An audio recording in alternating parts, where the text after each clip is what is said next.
¿Qué tal, chicos? ¿Cómo están?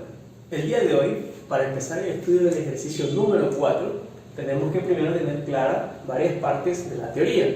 Así que empecemos con un breve repaso. En primer lugar, ¿qué es el valor absoluto y el valor relativo? Bueno, el valor absoluto se describe como el valor sin el signo, y el valor relativo se describe como el signo o el símbolo o el sentido que acompaña a dicho número. Así de sencillo. Eso quiere decir que si yo tengo, por ejemplo, el valor absoluto de menos 7 y el valor absoluto de más 7, el resultado será el mismo, que es 7.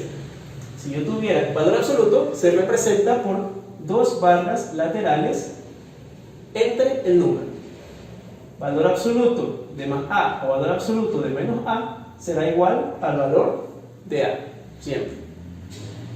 Además, las cantidades aritméticas se representan siempre por el valor absoluto, quiere decir la cantidad sin signo. Y las cantidades algebraicas se representan ahí sí por el valor relativo y el valor absoluto, que es decir, la cantidad con su signo. Valor absoluto de menos 20 grados, por ejemplo, es igual a 20 grados. Valor absoluto de menos 7 dólares será igual a 7 dólares.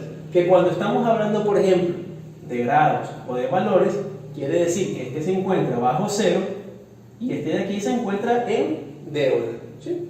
Así de sencillo. Entonces, siempre que tengan el valor absoluto, es el valor sin su signo.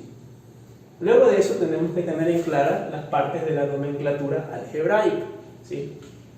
¿Qué es un término y cómo está formado? Pues un término está compuesto por signo, coeficiente, parte literal y el grado. Ya sabemos qué es el signo. El coeficiente siempre será el número o la cantidad que acompaña a la parte literal, y la parte literal siempre serán las letras que conforman el término, ¿sí? Y el grado pues será el exponente, pero tenemos dos tipos de grados dentro de las expresiones algebraicas: el grado absoluto y el grado con relación a una letra.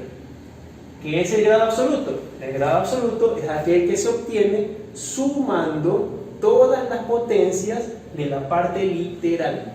No olvidar eso, que es importante. La parte literal son las letras, el coeficiente son los números. Entonces, si aquí tengo 7x, ¿cuál es la potencia de x? Pues no olvidar que cuando no tenemos ninguna potencia visible, todo número o letra está elevado a la 1, siempre, incluso este 7 a la 1, ¿verdad? Si es de la 1, 7, x a la 1, x. Entonces, si la potencia total aquí es 1 de la parte literal, o sea, de x, esto será de primer grado. Para el siguiente ejemplo, tengo xy. Asimismo, no veo potencia, quiere decir que ambas están elevadas a la 1. Pero aquí sí son parte literal. Entonces yo sumo 1 más 1, 2. Quiere decir que es una expresión de segundo grado, ¿sí? Hablando de grado absoluto, que es de todo el término. Para el ejemplo de acá, aquí tengo un coeficiente de 12 y esta sería la parte literal. X al cubo, y cuadrado, z. Este está a la 3, este está a la 2 y este está a la 1.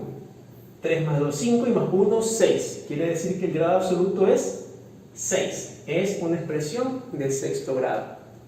¿Y qué quiere decir el grado con relación a una letra? Pues la potencia que tiene esa letra en específico dentro del término. ¿Qué es esto? Si tengo x cubo y, entonces x es de tercer grado y y es de primer grado. No olvidar, ¿no? Tengo un 1 aquí siempre. Así de fácil. Tengo 4x a la cuarta y cuadrado. Entonces x es de cuarto grado y y es de segundo grado, ¿sí?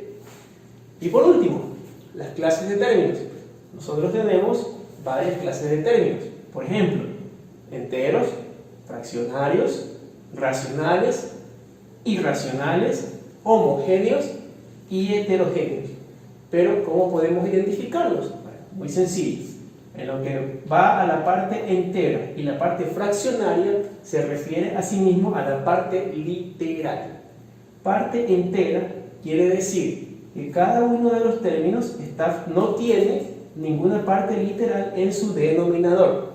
La parte literal. ¿Por qué les hago énfasis en esto?